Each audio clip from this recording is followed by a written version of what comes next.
Hello and welcome to the webinar for Selamat SANS. datang ke webinar untuk SANS hari ini. Hari ini saya akan berbicara tentang membangun peta jalan keamanan cloud practical in practice di tahun 2022. Saya akan mulai dengan berbicara tentang beberapa uh, ya. Ini ada beberapa kursus yang Anda bisa ketahui dalam waktu Anda sendiri dan yang berjalan di Asia Pasifik. Saya akan bicara tentang roadmap ini dengan beberapa gambar. Saya kerja di Australia.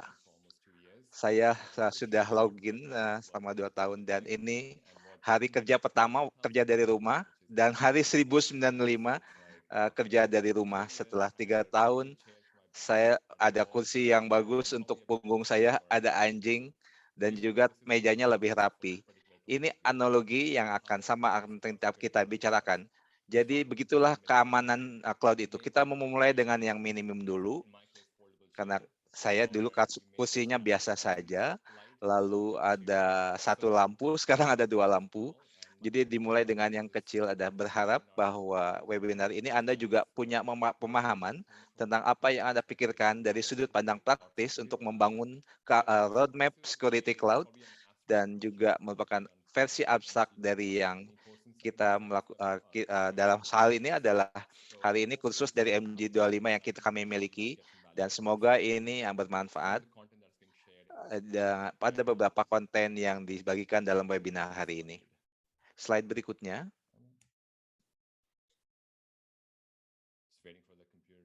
Ya, menunggu komputer untuk menanggapi. Ya, kita langsung saja.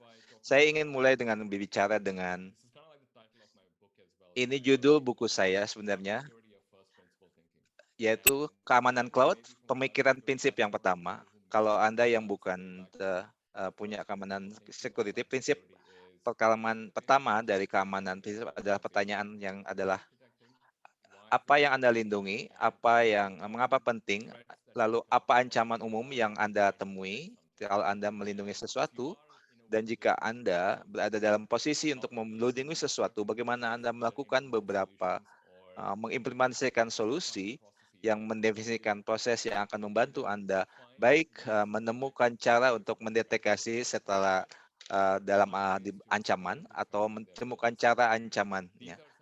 Ini adalah beberapa pemikiran prinsip saat kita memikirkan roadmap keamanan cloud. Saat Anda melaluinya, mungkin Anda harus menemukan beberapa abad namanya trust boundary. Ini adalah artinya adalah di dalam dunia cloud, apakah Anda bekerja di public cloud, private cloud, atau cloud apapun, Anda mungkin menyadari bahwa ada batasan di mana Anda harus melalui lingkungan saat ini. Anda harus melakukan OSIS 95 dan juga ada beberapa kerjaan di kantor. Tapi karena COVID-19 telah mengubah hal ini dan kita harus melewati trust boundary. Jadi keamanan kepercayaan dari kantor saja sekarang juga boleh memberikan izin untuk wifi dari rumah atau dari tempat lain untuk bisa mengakses. Dan ini menjadi masuk ke dalam trust boundary kita. Dalam cloud juga seperti itu, keamanan cloud. Sekarang Anda tidak hanya di kantor saja, tapi ada rumah di kantor, sehingga jadi bisa memakai cloud provider apapun, umum, private, atau hybrid. Tapi prinsip yang pertama, pemikirannya adalah selalu tetap, yaitu Anda harus memikirkan apa yang saya lindungi, bagaimana saya melindungi, dan bagaimana saya perlu mengamankannya, dan bagaimana saya merespon dengan cepat. Jadul adalah istilah yang sering Anda temui adalah mean time to detection. Untuk terminologi cloud sendiri, saat Anda membangun roadmap, Anda menggunakan DevOps, Anda bisa mungkin menjadi digital lead atau orang yang ingin membuat roadmap menuju apa yang untuk menuju kepada cloud di dalam organisasi Anda. Ini adalah beberapa istilah yang perlu Anda pahami dalam latihan ini. Ada banyak lagi istilah-istilah lainnya. Ini bukan daftar yang lengkap, tapi saya rasa mungkin relevan bagi Anda. Mungkin jika Anda belum pernah bekerja di cloud atau Anda juga ada di bagian organisasi lain yang tidak mengkait dengan keamanan ini. Paling tidak dengan memahami istilah ini, Anda punya gambaran tentang bagaimana pemikiran roadmap cloud security ini. Selain itu juga dalam DevOps dan digital transmission, DevOps itu adalah bagaimana kita sedapat mungkin membuat aplikasi saya lebih dari dengan proses kerja yang lebih lincah. Maka saya menggunakan DevOps atau teknologi agile di dalam proyek atau software saya. Bagaimana saya merilis beberapa hal satu kali daripada beberapa bulan. Ini adalah hal yang perlu Anda ketahui dalam proyek digital di seluruh dunia dan mendorong orang untuk bahwa kita butuh transmisi ini lebih modern. Lihatlah misalnya Netflix, saya bisa menonton film apa saja di mana saja. Lihat saja, mungkin Anda menggunakan Facebook, mungkin Anda yang menggunakan Facebook atau Anda menggunakan juga ini adalah atau semuanya ini didorong oleh fakta bahwa semua ini didorong Anda bisa memiliki banyak infrastruktur yang berjalan dari di mana saja di seluruh dunia, pada kapanpun saja di dalam beberapa dalam menit. Jadi saya ingin mengatakan bahwa dalam mungkin 10 tahun lalu, saat kita mungkin saya ingin jadi hosting, jika saya buat Facebook, saya akan membuat Facebook Facebooknya di laptop, dan dari situ saya akan segera mulai berbicara dengan teman-teman. Saya akan ceritakan bahwa saya punya facebook.com yang sudah pernah lihat ya dalam filmnya di social network. Saya akan buat bagaimana hal ini semua. Tapi ini kalau saya hanya bicara dengan teman-teman saya, laptop saya hanya bisa seperti itu. Lalu teman-teman saya mungkin mulai berbicara, lalu hey bagaimana, apa yang kita bisa membuat ini bisa memperbesarnya. Mungkin kita bisa ini sediakan ke seluruh universitas misalnya. Jadi sejak itu mereka mungkin harus hosting ke server. Hosting ke server ini Anda bisa di cloud. Kita pilih yang cloud. Kalau saat kita memilih cloud, ada beberapa hal yang harus dipertimbangkan dalam cloud adalah tanggung jawabnya adalah berapa tanggung jawab yang harus saya kelola dan berapa bagian dari tanggung jawab itu harus dilakukan oleh pihak ketiga, dalam hal ini penyedia cloud. Jadi di sini adalah dasar-dasar pemahamannya, adalah juga ini adalah faktanya bukan hanya atau layanan Anda tidak hanya akan digunakan oleh Amazon, Azure, atau Google Cloud. Ya, ini adalah 3 penyedia cloud terbesar di dunia. Ini bisa lebih dari itu, mungkin menjadi layanan yang ada di dalam penyedia layanan cloud ini yang mungkin harus Anda gunakan sebagai suatu cara untuk memahami bagaimana saya membetaskan dengan tadi responsibility boundary tadi. Bagi Anda yang mereka yang mengembangkan Facebook ini harus bisa berada dalam akses ke semua, dan semuanya dikelola dengan penyedia layanan cloud, dan semua yang harus saya lakukan adalah saya buat kode yang bagus dan produk yang bagus. Itu adalah cloud. Dan tanggung jawab bersama juga membawa saya ke bagian di mana saya mengambil contoh dalam facebook.com di dalam laptop ya. Bagaimana saya memindahkannya ke cloud. Nah, saya tahu sekarang tanggung jawab bersamanya. Bagaimana saya memigrasikannya sekarang ke cloud. Ada beberapa cara untuk melakukannya, bergantung pada aplikasi yang Anda miliki. Anda mungkin bisa melihat versi seperti saya hanya ingin list and shift disk ke penyedia. Jadi memindahkannya saja ke penyedia perubahan. Saya tidak akan mengubah apapun dalam aplikasinya. Saya akan pindahkan dari pusat data saya ke penyedia data cloud, yaitu bisa jadi penyedia layanan cloud yang pilihan saya. Anda juga bisa membuat facebook.com. Anda bisa memilihnya untuk mengubah caranya saat ini. Anda mungkin mengetahui tentang DevOps, ASIS, bagaimana menjelaskan tentang DevOps-nya. Anda bisa merilis beberapa produk dalam sehari. Anda bisa memutuskan pakai DevOps misalnya. Dan Anda ingin merilis produk ini ke Azure atau Google Cloud. menggunakan metodologi DevOps, yaitu Anda memfaktor ulangkan aplikasi ini.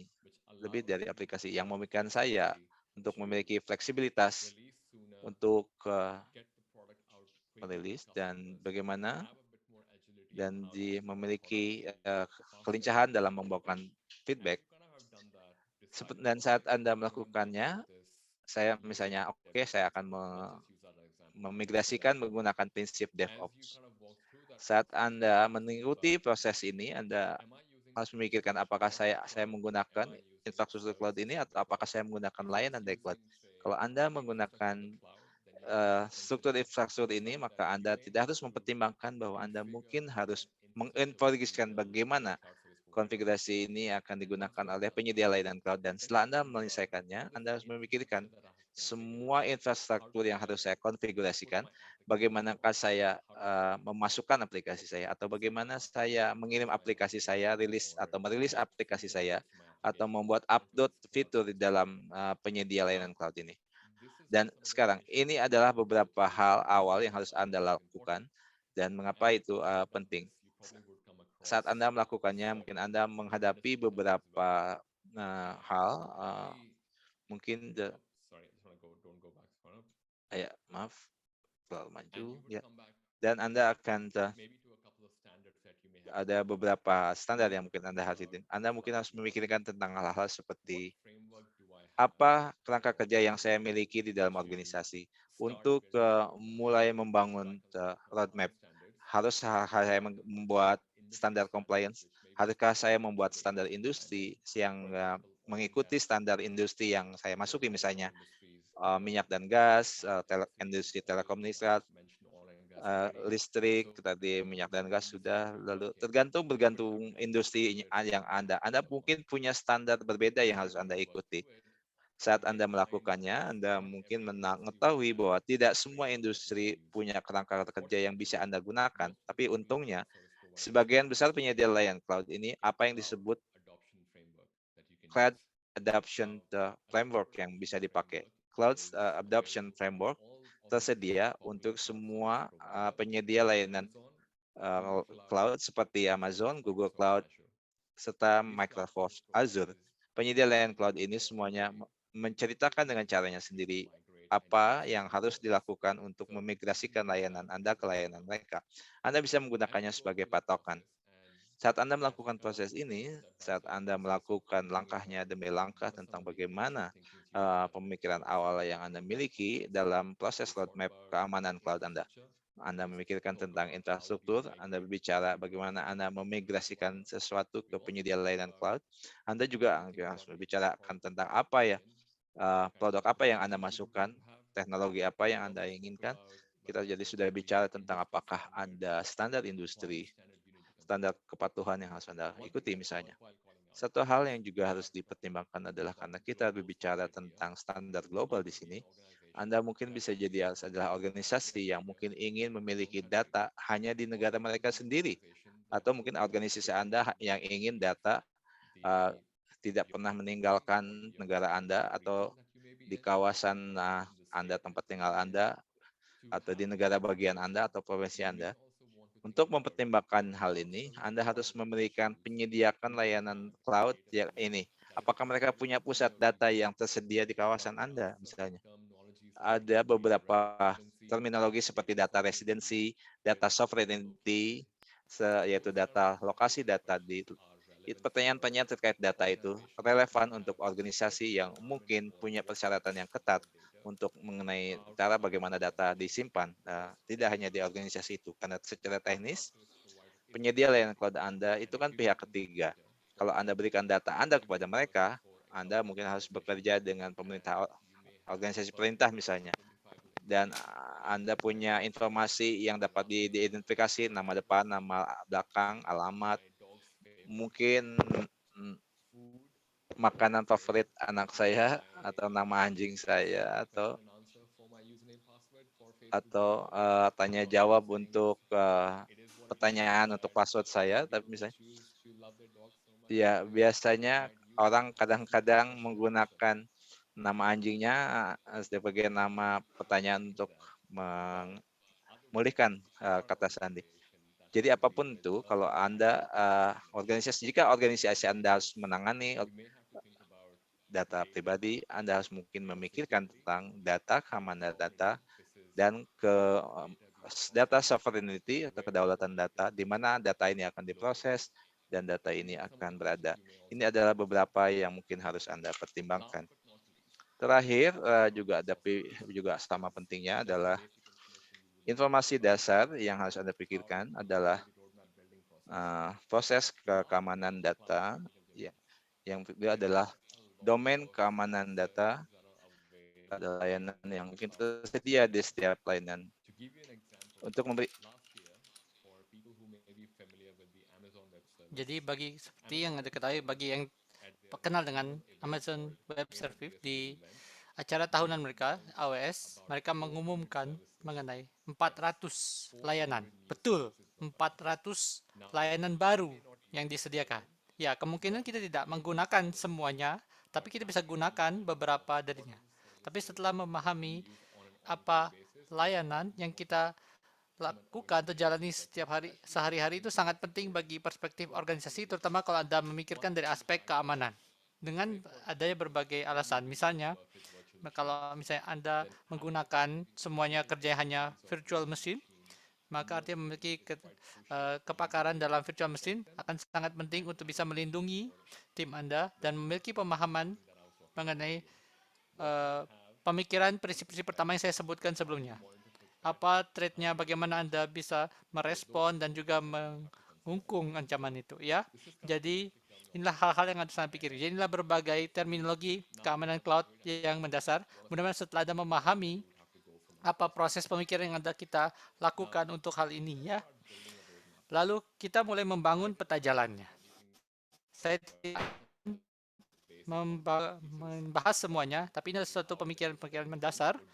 Mengingat dalam waktu 1 jam itu sangat bermanfaat untuk mengetahui dan supaya Anda bisa mendapatkan hal-hal yang dapat ditindaklanjuti. Kalau Anda ingin sedang membangun peta jalan keamanan cloud Anda bisa melihat dalam manajemen risiko, manajemen pemangku kepentingan, building block dari cloud security, ancaman terhadap cloud security, rantai pasok, dan keterampilan tim. Dan kita akan bahas satu persatu. Dan inilah berbagai keping-keping mendasar dalam hal membangun peta jalan yang menurut saya sangat penting. Dan mungkin salah satu hal pertama yang harus Anda pertimbangkan saat Anda membeli suatu teknologi atau Anda memikirkan produk apa yang hendak akan pakai.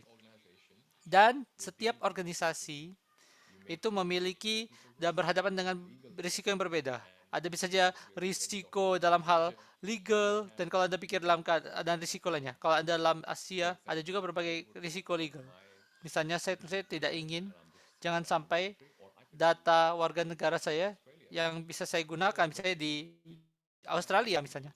Jadi kalau saya warga negara Australia, saya tidak ingin data kewarganegaraan Australia ini bisa keluar dari Australia. Misalnya juga ini mungkin berlaku bagi Vietnam, Korea, Jepang.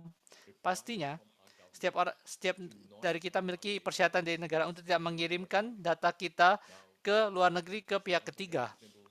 Ini mungkin bukan satu pengharapan yang masuk akal. Ya, tentu saja kita tidak ingin warga negara kita, data warga negara dipakai di luar negeri, tapi tidak ada yang namanya data center yang digunakan oleh cloud provider penyedia server cloud, dan untuk bisa jadi mungkin kita bisa mempercepat penggunaan produk tanpa adanya cloud server, tapi itu juga bisa mengatakan bahwa selama itu masih ada servernya ada di dalam negara kami masing-masing, kami tidak akan mengambil risiko untuk menyimpan informasi warga negara kita atau informasi yang dapat diidentikan ke suatu pribadi ke dalam cloud informasi cloud ini, dan kami tidak akan nyaman jika menggunakan satu layanan cloud yang data centernya tidak di negara ini. Dan inilah sebabnya yang membuat saya membahas ini. Setelah membuat satu keping-keping mendasar dari peta jalan dan cloud security ini sangatlah penting untuk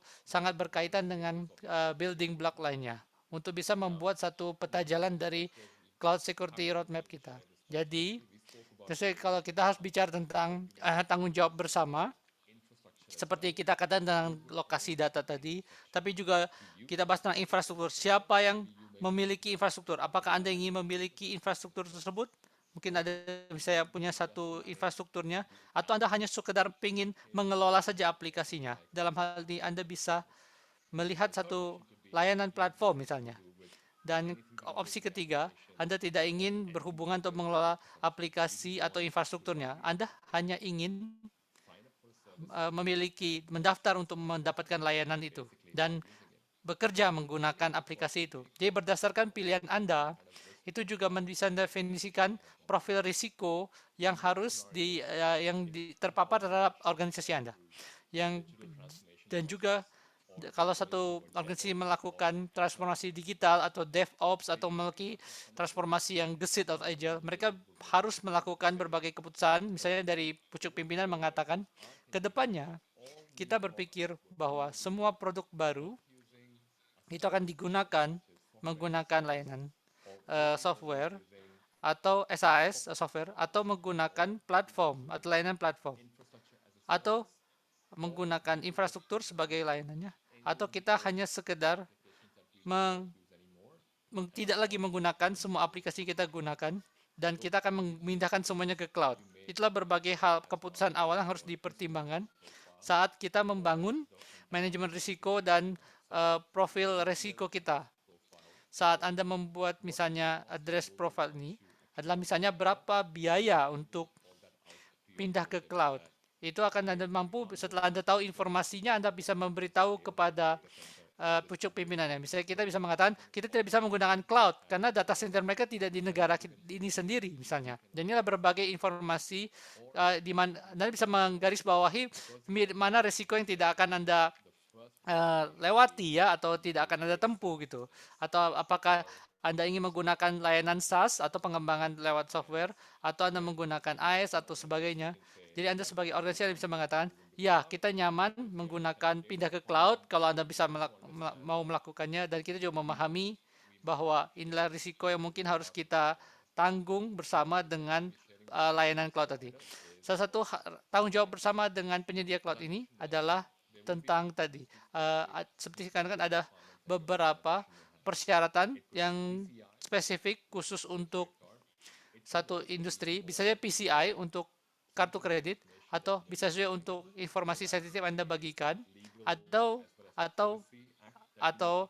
satu undang-undang privasi yang harus Anda patuhi mengenai privasi data atau kerahasiaan data, dan juga bergantung dari hal ini juga sangat bergantung terhadap hal ini. Jadi kalau Anda belum menyadari, tidak semua layanan di provider cloud ini memiliki tingkat kepatuhan yang sama ya.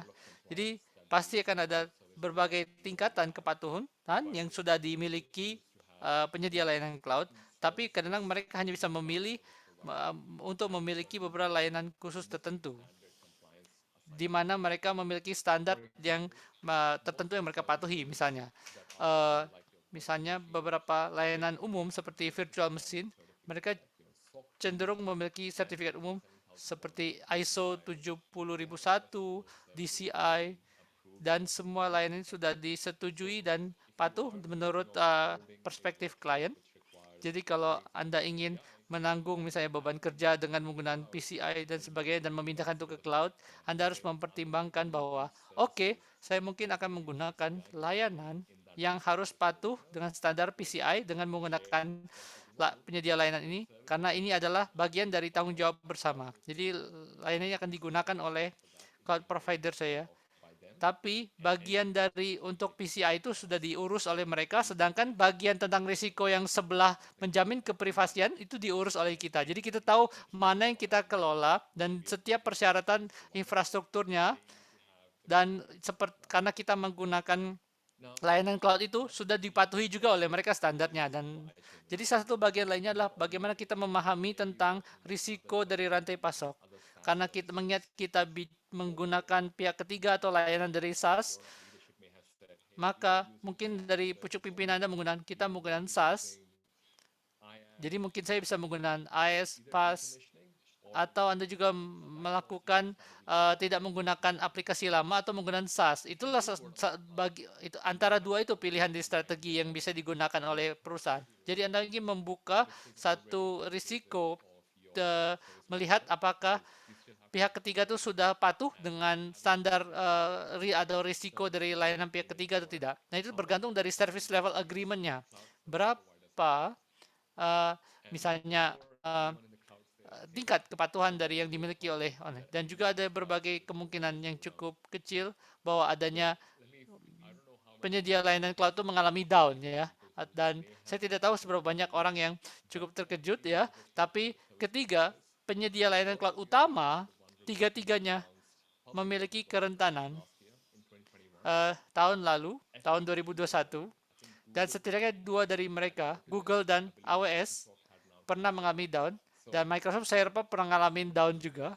Jadi bukan merupakan hal yang langka bahwa penyedia layanan cloud mengalami down atau putus layanan, ya, mengalami waktu putus layanan.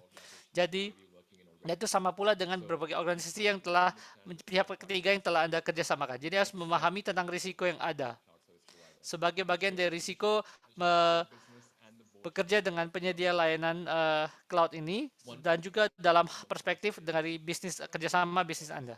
Dan yang lainnya, bagaimana kita bisa sehubungan dengan peta jalan keamanan cloud ini. Ada mungkin ada risiko dari perspektif pihak ketiga. Yang kedua, risiko dari apa yang Anda bagikan, apa risiko yang Anda tanggung. Lalu juga kepatuhan lebih lanjut. Satu risiko yang mungkin Anda miliki adalah datang dari perspektif data dan privasi. Ini berdasarkan dari data yang Anda miliki, Anda harus mempertimbangkan apakah Anda nyaman berbagi informasi yang dapat dilacak ke satu pribadi, ke suatu organisasi, seperti ke satu penyedia layanan cloud yang mungkin Anda tidak percaya. Satu perusahaan yang di mana saya pernah memberikan konsultasi, kita mengalami dilema di mana kita ingin memasukkan data ini, tapi kita tidak tahu apa kita bisa cukup mempercayai layanan itu. Dan ini terjadi beberapa tahun lalu ketika waktu itu cloud masih cukup baru, dan waktu itu saya telah bekerja di bidang cloud ini selama hampir 8 tahun. Selama beberapa tahun pertama saya bekerja di sektor ini, saya akan bicara kepada orang-orang mereka. Kebanyakan mereka bertanya selalu apakah cloud itu aman. Meskipun pertanyaan sudah lama tidak ditanyakan lagi sekarang karena banyak orang lebih percaya dan sudah ada, saya rasa terutama orang-orang yang tinggal di Asia, ULA juga termasuk berbagai layanan yang sudah dari cloud, dan juga berbagai perusahaan yang menghasilkan produk juga menggunakan berbagai cloud di seluruh Asia, dan juga beberapa website sudah menggunakan cloud di baliknya. Sekarang sudah cukup umum Anda mendengar bahwa banyak orang pindah ke cloud karena sudah tingkat kepercayaan kepada cloud sudah menjadi lebih tinggi, terutama adanya setelah ada audit pihak ketiga dan dengan adanya sumber daya yang dikerahkan dari pihak Amazon dan lain-lainnya untuk membangun kepercayaan dari pihak konsumen, baik yang ada maupun yang baru. Jadi kembali lagi kepada informasi yang dapat dilacak ke pribadi tadi. Anda mungkin berpikir bahwa karena perusahaan sedang mengelola data ini, mereka bisa memutuskan bahwa kita bisa masukkan semuanya ke cloud kecuali informasi yang ini, yang sensitif ini. Jadi cara lain untuk bisa melakukan ini, Anda bisa saja memisahkan lingkungan antara penyedia cloud Anda. Misalnya kalau inisiatif dari organisasi itu adalah semuanya bersifat on-premise atau ada di pusat data, semuanya harus ada di lokasi, atau semuanya harus bekerja di cloud, dengan kata lain menggunakan layanan SaaS, Anda bisa melakukan pemisahan antara dengan penyedia layanan cloud untuk juga memiliki sistem kepatuhan yang terpisah juga. Jadi Anda bisa mempertimbangkan itu sebagai bagian dari risiko data dan privasi. Anda bisa memilih juga bahwa karena tidak ada pusat data center di tempat saya, maka saya tidak nyaman untuk melakukan ini. Maka ini dan saya melakukan semuanya sendiri, ya tidak apa-apa juga. Jadi ini adalah sesuatu yang bergantung dari apa yang Anda lakukan. Itu juga menjadi risiko. Yang satu risiko dalam hal manajemen pemangku kepentingan. Setiap kali mereka pindah cloud, biasanya orang memiliki satu motivasi dan drivernya bisa saja berupa bahwa mungkin data center sudah mau expired dan sebagainya, atau mereka ingin memiliki satu hal yang lebih efektif atau punya biaya lebih rendah. Anda juga bisa melihat bahwa ada satu, misalnya ada proyek big data yang baru misalnya, atau kita sesuatu kebutuhan analisis data yang baru. Jadi mungkin saja Anda bisa mencapai ke kesimpulan bahwa saya harus menggunakan penyedia layanan cloud. Kalau tidak, saya tidak bisa menyelesaikan proyek ini. Adalah mungkin berbagai hal-hal yang perlu Anda ketahui dan identifikasi dulu, karena salah satu bagian dari orang sebagai orang security di perusahaan Anda, dan Anda bisa membuat berbagai pengaman dari awal. Dibanding Anda kembali dan berupaya memperbaikinya kan lebih sulit. Jadi bagaimana Anda bisa mengetahui bagaimana hubungan pemangku kepentingan saat melakukan migrasi. Anda bisa menemukan dengan cara berkolaborasi, menambahkan peran kepada mereka yang lebih bermanfaat, saling menguntungkan bagi keduanya. Dan juga lebih bagus juga bagi perusahaan dalam hal security, tapi juga penting juga untuk bisa menjaga bahwa organisasi itu juga tetap bisa bergerak cepat. Jadi yang penting tetap aman, tapi juga tetap bisa bergerak cepat. Jadi ini satu hal yang sangat bagus. Anda bisa menemukan saat Anda bicara dengan stakeholder, banyak dari mereka pasti sudah pernah melakukan evaluasi aplikasi apa yang harus mereka bawa saat bergerak ke cloud atau migrasi total, atau jadi dalam hal melakukan itu mereka pasti mengatakan bahwa aplikasi ini misalnya itu cukup mudah untuk dipindahkan. Jadi kita lakukannya dalam satu ember misalnya, dan yang aplikasi ini mungkin tidak akan cocok di cloud. Jadi kita tidak akan memakai lagi ini, dan kita bisa pakai ke kategori ketiga, ada mungkin ada banyak kategori atau ember-ember tadi, misalnya yang satu yang bakal dimigrasi total, yang kedua mungkin tidak dipakai lagi, dan untuk dalam hal melakukan transformasi saat pindah ke cloud misalnya. Atau tapi juga Anda bisa membantu para pemangku kepentingan merencanakan apa yang kira-kira masuk akal di cloud di first world pada saat dalam lingkungan ini. Jadi integrasi ini sangat penting ya. Jadi mari kita bisa bicarakan tentang actual dan ini juga penting dalam bisnis cloud software. Saat mereka juga membangun building block-nya. Kita harus juga memiliki pemahaman apa berbagai building block dari setiap hal ini, dari lingkungan yang Anda bangun untuk cloud ini. Ini berlaku untuk semua penyedia layanan cloud, baik itu dari pemerintah maupun swasta atau hybrid.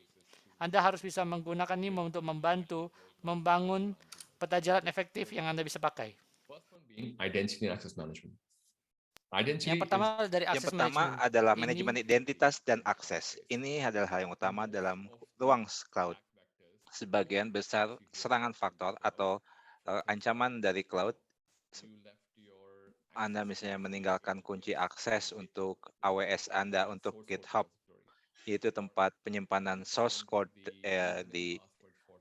ada yang menggunakan user, nama pengguna atau password di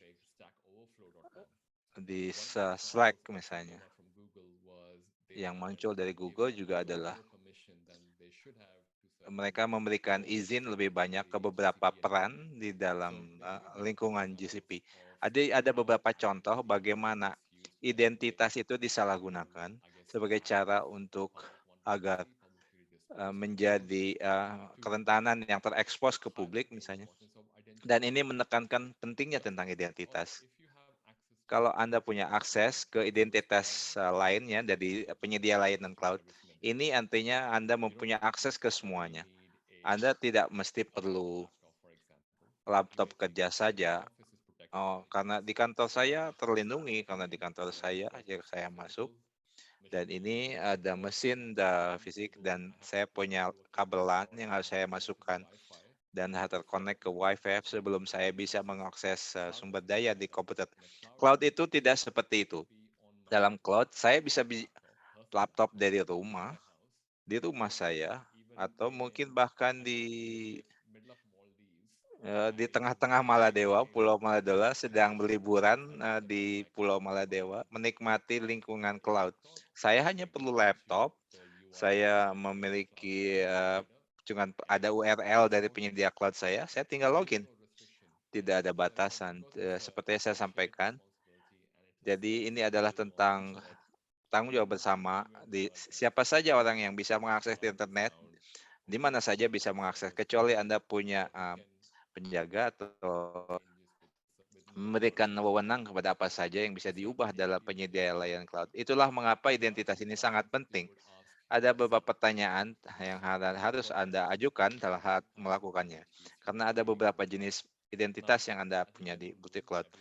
Sebagai aturan umum, Anda harus tahu semua secara umum bahwa orang yang semua akses ke identitas ini, dan Anda yang punya akses ke identitas, Anda mendapatkan akses ke admin menggunakan kredensial rahasia. Anda punya username dan password yang khusus untuk organisasi Anda. Dalam cloud itu lebih sedikit.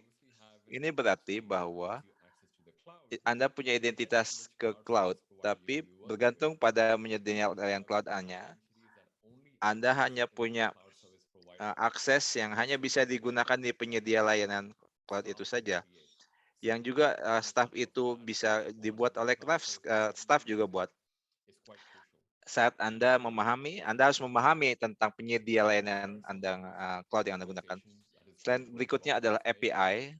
Bagi Anda yang telah melalui transformasi DevOps, atau Anda yang sudah memiliki aplikasi yang menggunakan API yang tersedia di internet, yang Anda mungkin ketahui adalah ada identitas juga di situ. Biasanya identitas pelanggan, ini juga staf Anda, tapi juga berupa identitas pihak ketiga yang Anda bekerja sama dengan Anda atau bermitra dengan Anda, yang bahwa bisa menggunakan API Anda dengan kredensial mereka untuk menggunakan layanan cloud-nya. Namun yang terpenting di sini, saat Anda melakukan manajemen identitas dan akses, pengalaman saya selama 3 tahun ini ada selalu yang harus diperhatikan. Seberapapun besarnya organisasi itu, jika Anda hanya menggunakan source of truth, satu saja source of truth identitas, maka Anda aman. Tapi yaitu apakah itu misalnya source of identitas Anda, ASIS, mungkin misalnya menggunakan Cloud Security Podcast yang punya layanan anggota, dan saya bisa menggunakan Amazon, AWS, dan Google. Tapi banyak hal ya. Tapi kami satu menggunakan source of direct truth, yang satu siapa ASIS itu, lalu layanan cloud apa yang menjadi digunakan. Jadi itu adalah single source of truth yang dipakai. Jadi saya akan Anda juga harus memperkenalkan seperti hal yang sama di organisasi Anda. Berikutnya adalah infrastruktur dan manajemen konfigurasi. Anda punya aplikasi yang bagus yang Anda putuskan bahwa ini masuk ke dalam bucket dengan sesuai dengan pemangku kepentingan saya, dan bagaimana saya bisa mulai mengerjakannya. Sebelum Anda masuk ke DevOps, saya tidak akan melewati semua detailnya karena butuh sehari menjelaskannya. Ada beberapa etimologi di layar ini yang terkait, yang memberi Anda pemahaman tentang dan saya harapkan Anda bisa menggunakan dalam DevOps ini apa itu infrastruktur as code, dan juga saat Anda merilis software atau update dalam beberapa kali sehari dalam seminggu, network as code Anda, seluruh dari lingkungan Anda bisa ditulis sebagai kode, di mana developer bisa membuat aplikasi dari cloud tanpa harus khawatir tentang infrastrukturnya. Cloud bisa menggunakan sumber dayanya secara otomatis untuk Anda, atau tim keamanan Anda bisa menjelaskan bagaimana tim keamanannya untuk organisasi Anda. Hal lain yang juga yang sangat pentingnya adalah Anda bisa menggunakan entire thing as a code, itu adalah bayangkan Anda membangun podcast keamanan.tv misalnya. Anda gunakannya sebagai contoh yang punya Exi Bucket sebagai Amazon di belakangnya. Saya akan menulis semuanya dengan kode, maka saya menggunakan bahasa yang di standar untuk penyedia layanan cloud saya untuk menciptakan infrastruktur di cloud saya dengan otomatis. Ya, Anda bisa mengotomatiskan keamanan juga. Jadi, bagi Anda yang punya background dari admin, Anda bisa meminta sebagai admin mereka masuk terhadap kotak, masang, menginstall sistem softwarenya dan menginstall ini bisa membutuhkan waktu berminggu-minggu sampai Anda bisa memulai. Oh, sekarang kita sudah mulai mengembangkan aplikasinya. Jadi semuanya ini bisa dikuantifikasi di dalam dunia cloud dan ini luar biasa. Ini merupakan suatu blok pembangun yang cepat. Saat kita mulai membangun lebih banyak aplikasi dan cloud, ada banyak sekali masalah, area-area masalah atau kesenjangan yang gap yang telah diidentifikasi. Dan terima kasih atas yang telah membantu saya dalam semua singkatan di layar. Ada CWPP, ISPM, CNAP, CIEM, SSPM. Ini adalah beberapa istilah dari produk-produk yang mungkin Anda harus cari berdasarkan jenis dari yang Anda bangun dengan memigrasikannya ke cloud. Berbicara dengan masing-masing ini butuh waktu lama, tapi ini adalah ya sesuatu yang saya sarankan Anda untuk cek. Saya rasa membangun produk saat Anda membangun produk yang diperlukan dan Anda juga mengatakan bahwa saya ingin juga mengatakan bahwa Anda tidak perlu produk ini sejak di hari pertama. Saya tidak menyebutkan nama produknya, tapi hanya kategori produknya. Apa yang harus tapi ditetapkan oleh Gartner adalah yang harus dilakukan oleh saat membangun aplikasi di cloud adalah yang pertama adalah CSPM, di mana Anda lingkungan keamanan Anda secara umum posturnya dan juga CNAPM adalah bagaimana Anda postur serta melindungi cloud itu. Dan ini biasanya akan membutuhkan.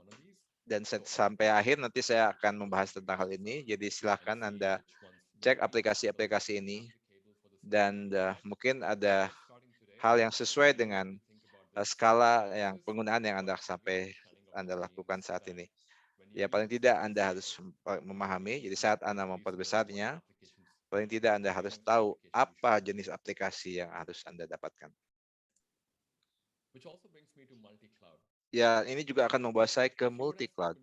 Kalau Anda mungkin lihat saya sendiri, saya sudah mulai 13 tahun yang lalu, 7 tahun yang lalu, saya sudah mengatakan bahwa kalau multi-cloud, pada saat itu Anda tanyakan ke saya, mungkin itu bukan hal yang mari mungkin kita katakan bahwa mereka mungkin perlu penyedia layanan cloud yang ada di organisasi. Ini terkadang bukanlah merupakan sebuah pilihan. Mungkin terus Anda memutuskan untuk memilih perusahaan lali yang menggunakan penyedia layanan cloud yang berbeda dengan apa yang sedang mereka gunakan saat ini. Mungkin ada beberapa keputusan yang harus Anda ambil di situ. Seperti yang saya sebutkan tadi tentang Cloud Adoption Framework, bahwa cloud provider selain dengan framework, mereka juga ada disebut Architecture Framework. Ini adalah misalnya dari Amazon atau Amazon, apapun itu, ini memilih Anda solusi yang lingkungan. Yang bukan mereka kurang adalah bagaimana menyatukannya bersama. Yaitu artinya adalah dalam bagaimana cloud multi platform. Saya sebagai yang bertanggung jawab dalam keamanan di organisasi, mungkin ada beberapa produk yang hanya ya ada yang beberapa yang punya solusi yang bagus, tapi tidak bagus dalam hal yang lainnya misalnya. melaksanakan produk yang efektif, Anda harus pindah ke produk yang lain. Misalnya saya gunakan Oracle Cloud dan mereka sudah mulai cukup sukses, tapi ada yang bilang mereka belum begitu mapan.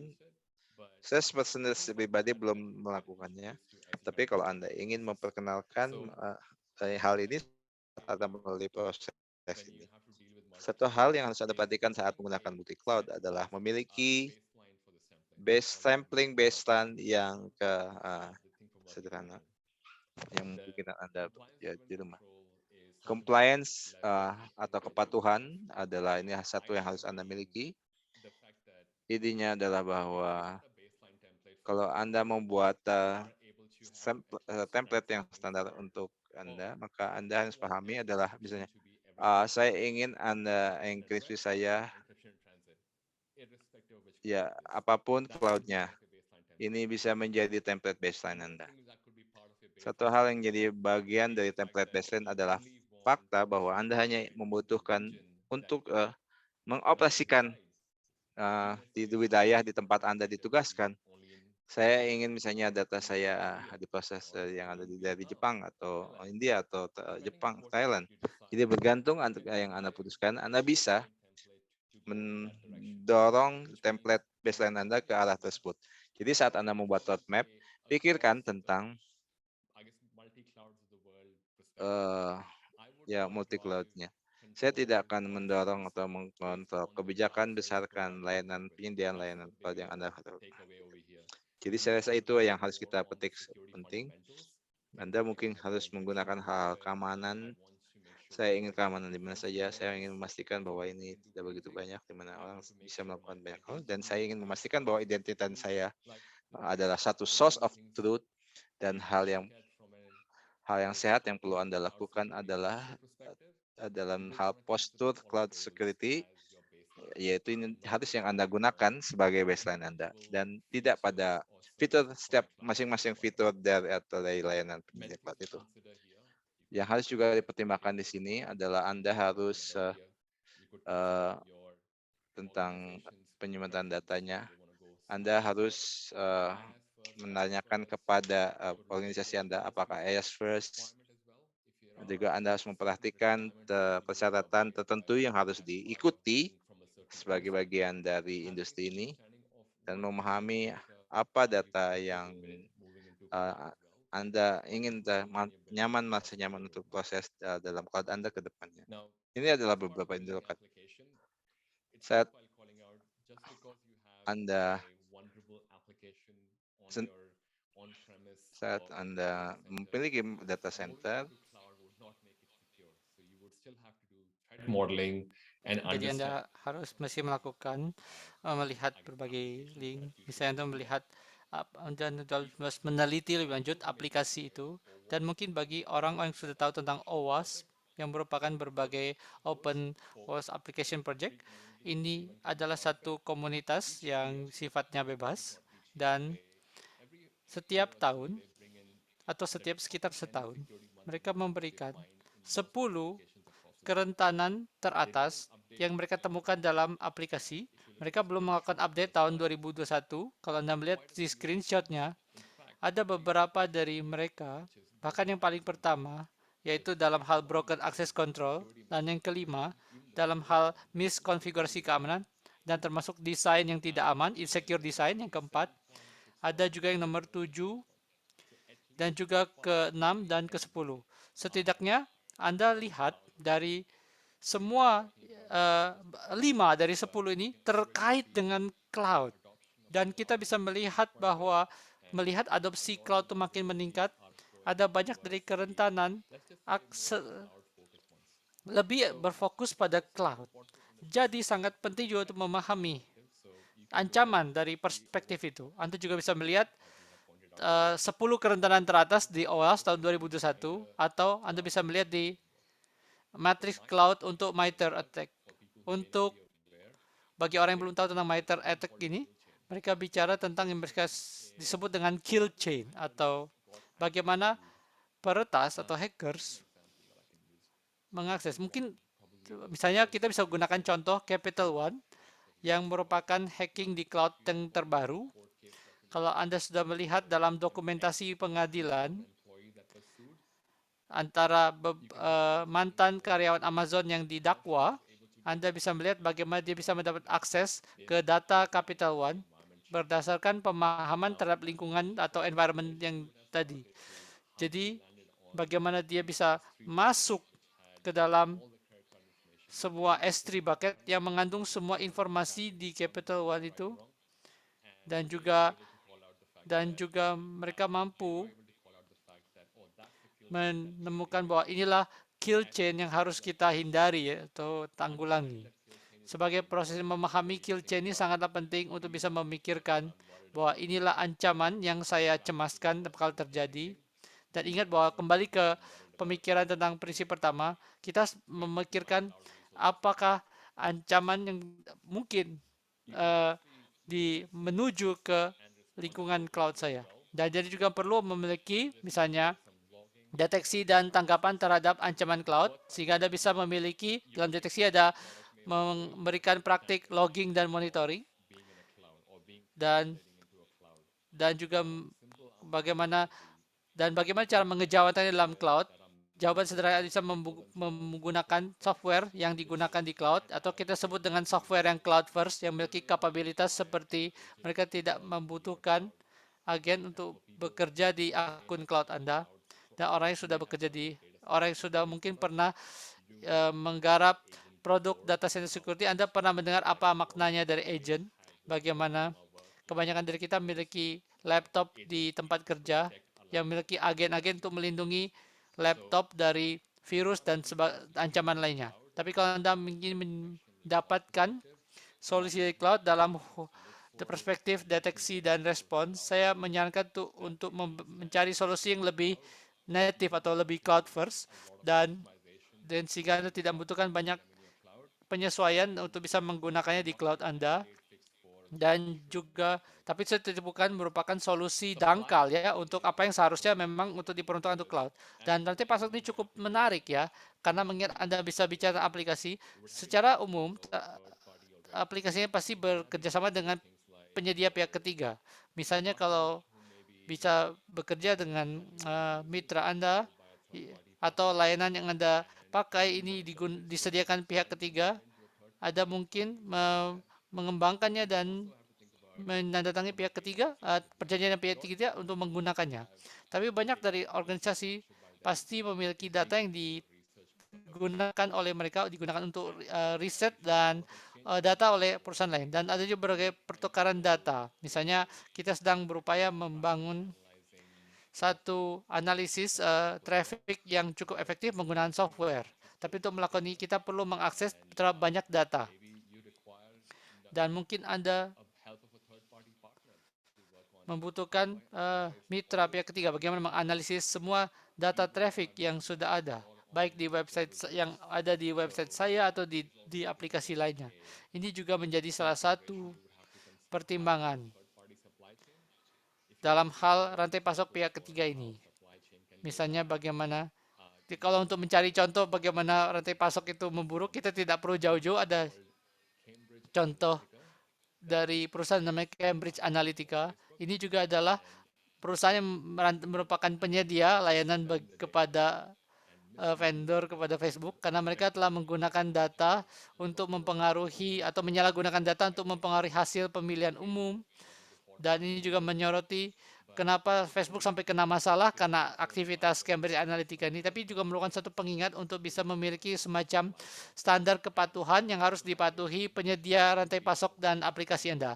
Dan ini juga merupakan salah satu, kalau Anda belum memulai percakapan mengenai hal ini merupakan satu cara yang baik dan momen yang baik untuk memulai membicarakan hal ini mengenai apa yang Anda lakukan dalam hal keamanan dan apa yang dilakukan untuk kepatuhan. Bagi Anda orang yang mendengar tentang What4J yang terjadi bulan Desember atau beberapa bulan yang lalu, banyak orang yang mungkin tidak tahu bahwa mereka terpengaruh oleh Log4j, tidak menjadi mereka terpengaruh Log4j. Mereka menyadari bahwa kebanyakan dari library yang mereka gunakan, mereka mungkin belum tahu bahwa mereka terpapar oleh Log4j.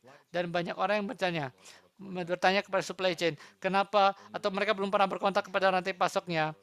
Mereka bahkan tidak tahu mereka harus bicara dengan siapa di rantai pasok dalam hal pelanggaran atau breaches keamanan seperti Log4j dan pengaruh dalam aplikasi mereka. Dan ini menjadi hal-hal seperti sebenarnya sudah merupakan hal yang sangat penting. Mengingat adanya proyek migrasi ke cloud atau ada pengembangan peta jalan cloud merupakan satu cara yang baik untuk memulai pembicaraan itu. Setidaknya memiliki pengetahuan apa yang harus dilakukan jika ini terjadi. Salah satu hal juga ini harus dipertimbangkan, baik itu cloud atau multi cloud, single cloud atau multi cloud. Tim Anda perlu memiliki pelatihan supaya bisa menjalankan apa yang mereka lakukan. Anda mungkin punya tim yang telah bekerja dalam IT selama waktu yang lama atau hanya baru sebentar. Semua orang pasti membutuhkan perspektif, pelatihan perspektif. Bagaimana saya bisa melindungi cloud? Apa layanan keamanan yang ada di cloud? Dan pada saat itu Anda harus mempertimbangkan apakah saya menggunakan sumber daya yang disediakan penyedia layanan cloud atau saya harus pakai layanan yang sudah ada saat ini tapi dipakainya di cloud. Kalau saya tidak ingin mengubah layanan yang saya bisa gunakan saat ini. Jadi itu salah satu hal ini bisa dipertimbangkan. Contohnya ada satu perusahaan di mana mereka melibatkan orang-orang security untuk menjadi bagian dari proyek migrasi ke cloud. Ini merupakan satu cara yang baik untuk memberikan informasi kepada perusahaan bagaimana cara belajar tentang security atau keamanan ini. Dan juga Anda bisa melibatkan mereka juga dalam proyek-proyek migrasi cloud yang akan datang. Dan inilah berbagai sumber daya atau rujukan kalau bagi mereka yang ingin melakukan lebih banyak riset. Anda juga tentu saja bisa melihat Forward Cloud Sec. Itu merupakan satu konferensi yang bakal datang bulan Juni, dan akan ada pengumuman minggu lalu atau beberapa hari lalu bahwa mereka akan mengadakan bulan Juni, dan ada konferensi dari setiap penyedia layanan cloud. Amazon akan mengadakan Desember, AWS, dan Microsoft juga ada yang namanya Microsoft Ignite. Google ada yang namanya Google Next. Sense juga memiliki webinar seperti ini, dan beberapa acara lain bisa hadiri untuk meningkatkan keterampilan Anda mengenai peta jalan ini, dan juga adalah dalam hal cloud security, dan juga bisa merujuk kepada podcast kita. Kita punya afiliasi dengan tentang podcast cloud security dan interview, dan dalam wawancara kita juga wawancara tentang Netflix, Capital One, LinkedIn, dan sebagai beberapa contoh dari yang pernah tampil dalam podcast kita, dan juga beberapa pakar dan ahli bagaimana mereka bisa bicara tentang keamanan dan security ini.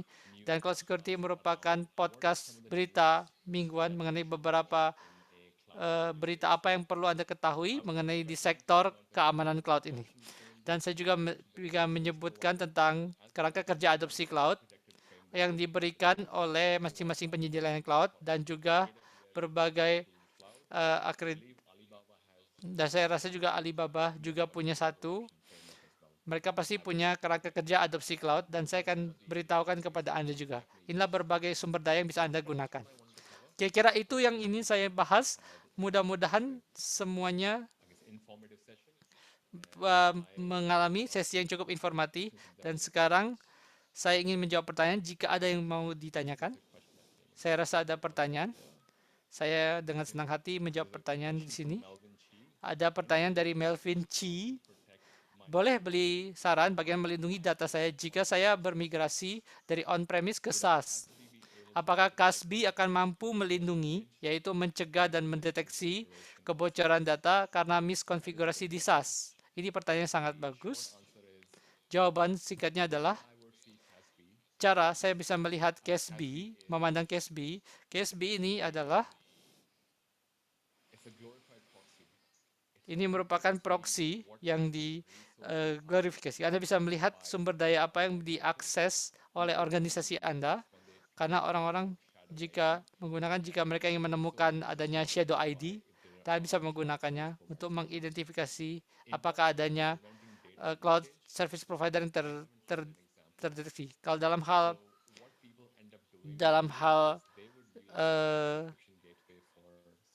kebocoran data, kebanyakan orang menggunakan password enkripsi untuk gateway. Mereka tidak akan seperti ini. Saya tidak akan mengenkripsi data saya sebelum meninggalkan tempat atau organisasi atau premis. Itu Anda bisa sesuatu yang bisa lakukan di KSB, tapi ini satu hal yang diharapkan untuk bisa Anda lakukan. Dan Anda pasti punya solusinya di luar KSB ya untuk melakukan hal ini. Dalam hal ini, semua masalah itu belum dipecahkan secara umum di cloud karena AWS memiliki suatu disebut AWS Macie, merupakan layanan yang membantu Anda mendeteksi adanya software yang sensitif atau adanya upaya menjebol S3 bucket Anda. Tapi saya rasa itu belum diterjemahkan ke dalam bahasa pemrograman tertentu. Saya punya satu insiden di mana saya yakin mengalami adanya berbagai intrusi, tapi Macie tidak bisa memahami bahwa itulah informasi sensitifnya. Jadi kalau itu, saya rasa kalau PIN-nya atau PIN-nya tadi dalam bahasa Inggris itu bisa bekerja dengan baik di Macie. Jadi merupakan salah satu contoh dari kebocoran data yang terjadi. Karena data dari personally identified number tadi dalam bahasa Mandarin. Dan saya rasa upaya terbaik adalah melakukan sertifikasi terhadap data cloud tadi. Kalau Anda sudah memiliki sertifikasi tentang data cloud, mengenai apa data yang merasa Anda cukup nyaman untuk dikirimkan ke cloud, ke tempat cloud service provider tadi, saya rasa itu bisa digunakan untuk memiliki pemahaman yang baik tentang hal itu. Tapi salah satu solusi yang terbaik adalah mungkin dari Microsoft, tapi biasanya mereka membatasinya ke layanan yang lain. Mereka tidak melihat langsung ke dalam cloud service provider.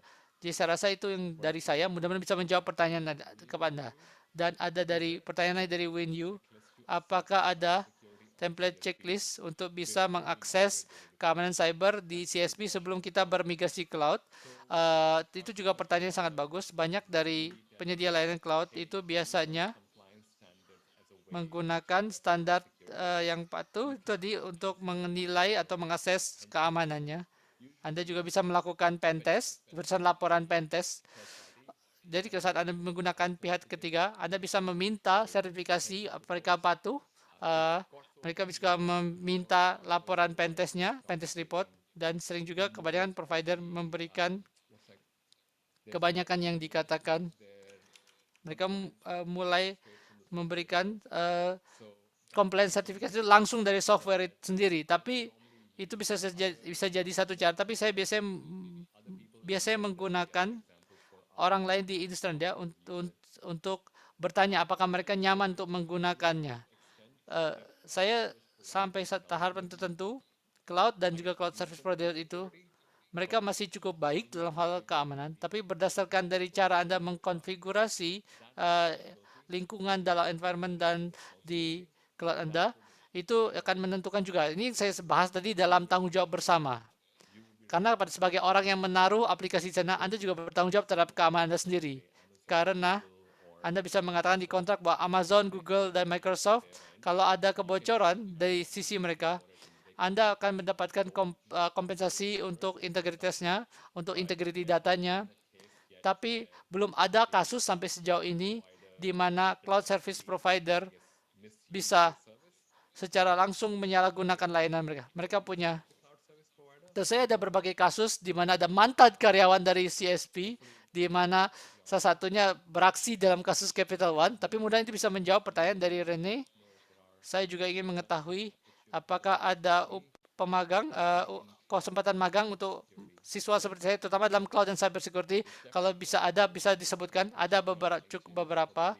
Saya akan periksa dulu, lihat dulu, dan mudah-mudahan saya rasa pekerjaan Anda di lokal bisa ada, tapi saya akan bisa memberitahu Anda nanti. Lalu di bawah materi yang bagus, Bob Anda menyebutkan tentang single source of truth untuk mengelola identity.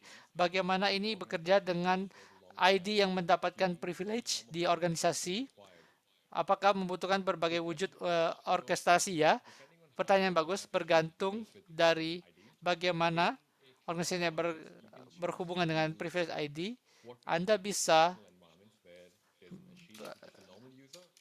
di mana Anda bisa di dalam organisasi lingkungan di mana ada user biasa dan user yang admin. Anda juga bisa meluncurkan adanya misalnya satu lingkungan kepercayaan tertentu trust level, dan misalnya ada gagasan bahwa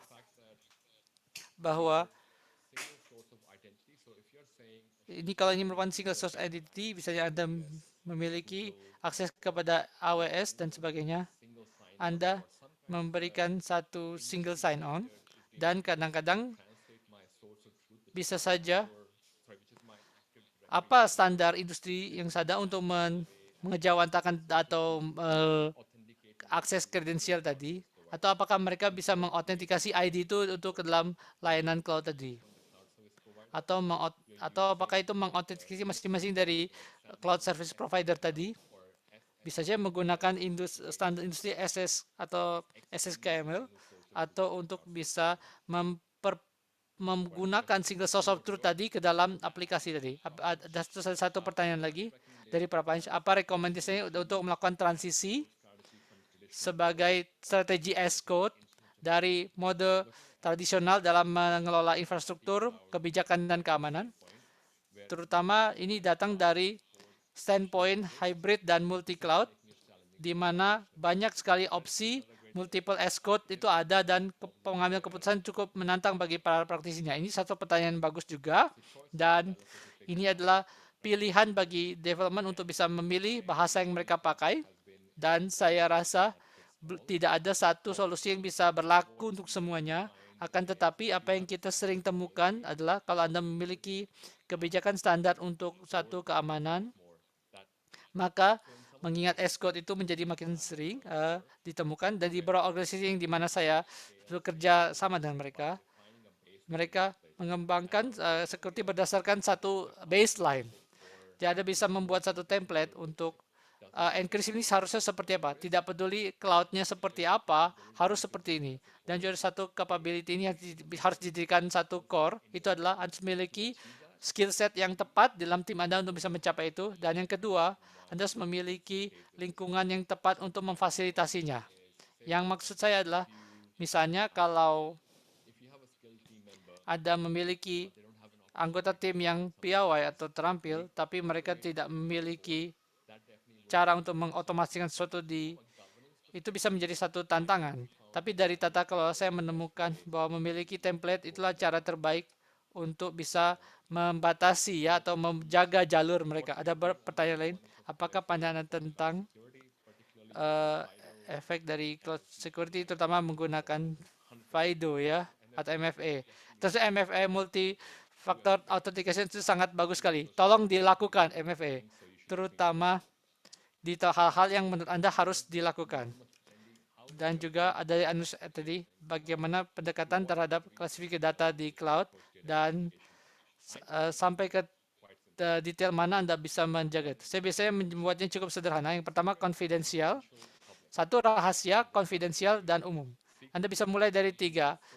Rahasia itu adalah sesuatu yang sangat rahasia bagi perusahaan, jangan sampai keluar atau bocor keluar dari sekelompok kecil orang. Itu satu hal yang penting untuk dibahas. Untuk mulai dari misalnya tentang data tentang gaji, ini merupakan satu data yang sangat sensitif di berbagai organisasi dan negara. Anda bisa mengatakan bahwa hanya manajer dan manajer yang bisa melakukan. Itu informasi rahasia.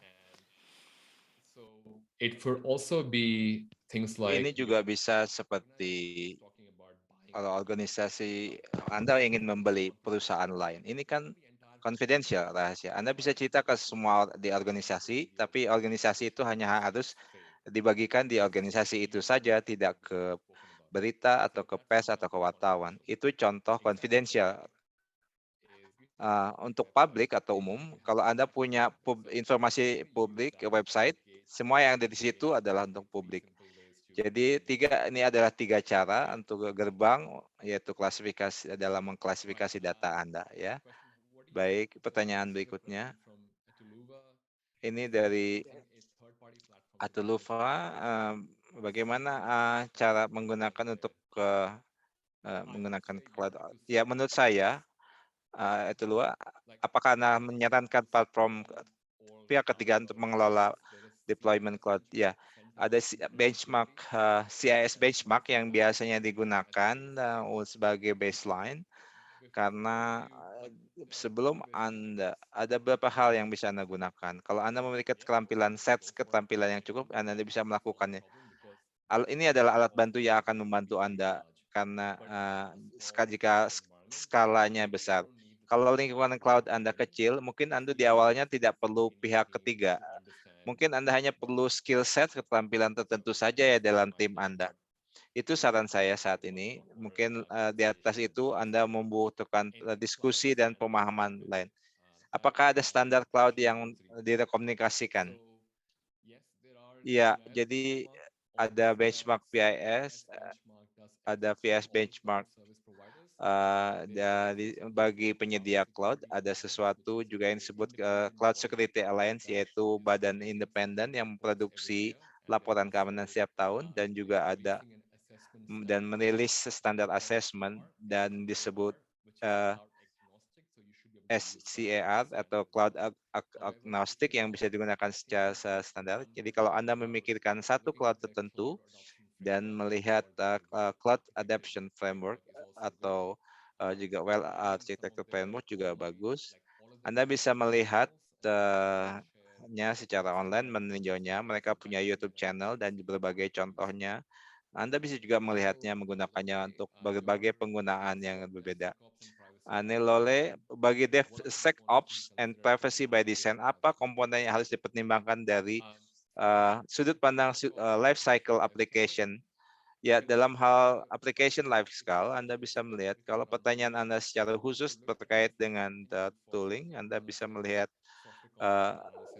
static secret scanning. Kalau Anda punya Northcon DevOps, Anda bisa melakukan secret scanning dan Anda bisa melakukan hal lainnya di mana Anda misalnya ingin melihat third-party library.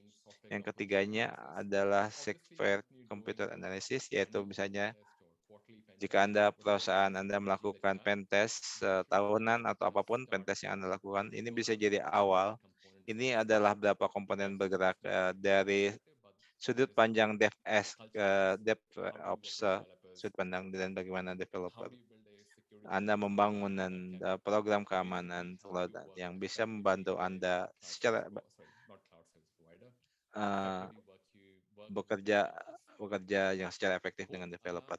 Ya, saya rasa itu saja pertanyaan yang sudah saya jawab. Semua semoga bermanfaat bagi Anda semua. Oke ya. Dan silakan isi survei singkat setelah ini dan saya nantikan dari Anda selanjutnya di internet dan semoga Anda bisa memperoleh manfaat dan saya nantikan bisa bekerja sama dengan Anda atau bertemu sampai di webinar berikutnya.